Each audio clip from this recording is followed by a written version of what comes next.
This is a great artist. Gwen, will you please come forward? You are wonderful. Just wonderful. Thank you. Thank you. The Creator has really blessed you and has blessed us by giving you to us. And this is an award that's presented to you on behalf of this entire community. It's being presented by MEDGAR College Jazzy Jazz Festival.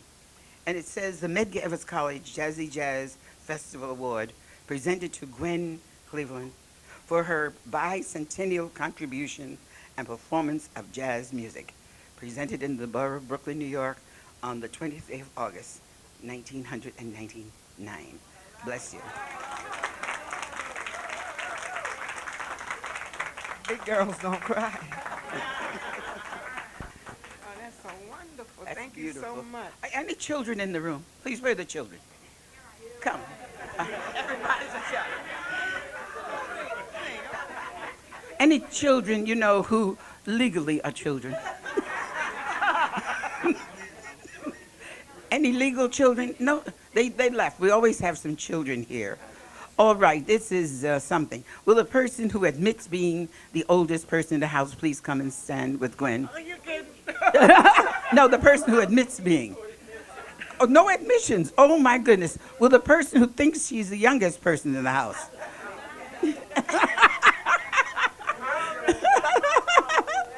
Oh, I don't have any volunteers at all. No volunteers. Come, TORRIE, please get in this picture. Will our Lord present some more awards? Okay, come forward. Esmeralda, just Simmons. Okay, good. Okay. Well, no, that's right. I always need direction. Yes, yes, sir. Yes, sir.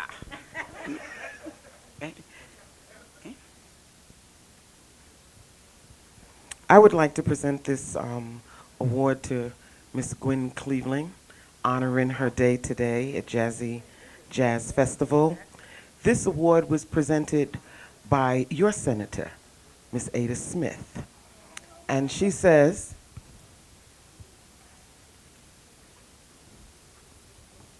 whereas a great state is only as great as those individuals who perform exemplary service on behalf of their community, whether through unique achievement in professional or other endeavors, or simply through a lifetime of good citizenship. And whereas Gwen Cleveland was born in Fredericksburg, Virginia, and whereas in her performing career, Gwen Cleveland has distinguished herself as an exceptionalist vocalist and band leader, and is known as one of the wild women who sing the blues.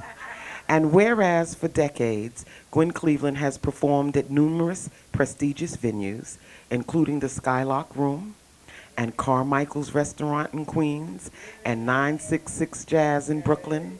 And whereas Gwen Cleveland has also performed at the White House with Charles McPherson and sang for 7 years in Puerto Rico.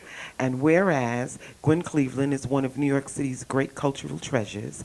And whereas Gwen Cleveland is being awarded with Medgar Evers College Jazzy Jazz Award tonight, August 20th, 1999, to celebrate her contributions to this unique American art form and to the culture of Brooklyn and Queens. Now therefore be it resolved that I, State Senator Ada L. Smith, recognize that in Gwen Cleveland we have a musician worthy of our highest respect and esteem, and be it further resolved that a copy of this proclamation be transmitted to Gwen Cleveland during the evening's performance.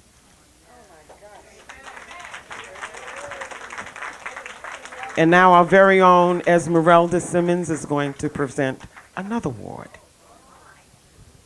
Good evening. I'm Esmeralda Simmons, but I'm actually here standing in the stead of your borough president, Howard Golden. I am not Jeanette Gadsden. I cannot imitate her, but I can join my voice to the voice of the borough president, to the voice of the deputy borough president, Jeanette Gadsden, in honoring none other but Gwen Cleveland. Tonight, she receives a citation from the borough president, and without reading the whole thing, I'll simply let you know that it says,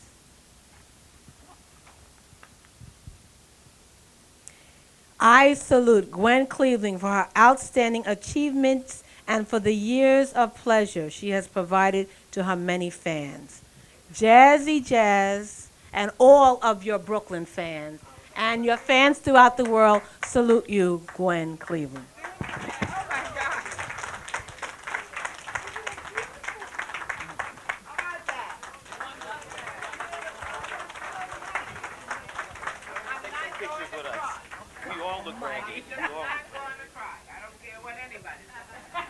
Gwen, I think you and everybody present should know that this is Attorney Elmerelda Simmons.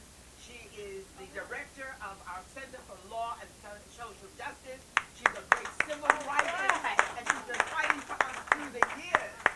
She especially espouses the causes of women, and she's just wonderful, just a wonderful person from our community.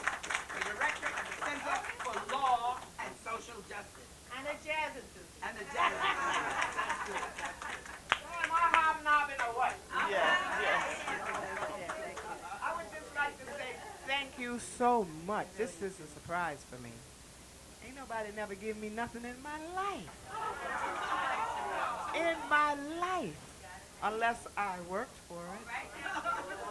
But I want to thank you guys so much. I'm a sissy, you know. I'll cry in a minute, so just let me say what I have to say. And I want to thank TORRIE more than anybody. She has been so wonderful to me, and if it weren't for her, I wouldn't be here now. Thank you so much.